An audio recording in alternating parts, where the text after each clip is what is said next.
Now to former Congressman Brad Miller speaking out about the murder of Jamie Hahn and the tie to missing money from his campaign. Fred Shropshire live in Raleigh tonight with the latest. Fred? Tisha, even though police haven't officially said money is a motive in this, Brad Miller hinted he wouldn't be surprised if it were.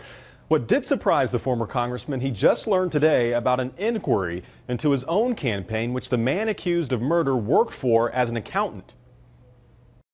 It's very upsetting, and I think everybody involved knows John and knew Jamie, and knows Nation. Former Congressman Brad Miller tonight talking about what could be a possible motive behind John Broyhill allegedly stabbing 29-year-old Jamie Hahn and her husband Nation. Jamie was part of our campaign. She was one of those who was asking more and more aggressive questions, more and more insistent questions of John. Broyhill served as the couple's best man in their wedding and was one of their closest friends. But he also worked as an accountant for Jamie's political consulting firm, Sky Blue Strategies, where former Congressman Miller was a client.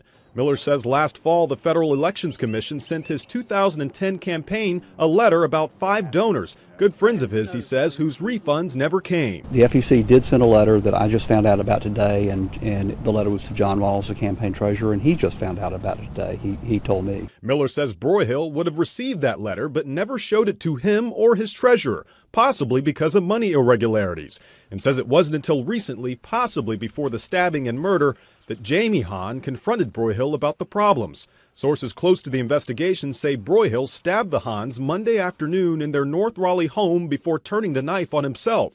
All police have said is that the motive was not domestic in nature. It doesn't appear that there was an immediate argument or confrontation, but this may have been in the background.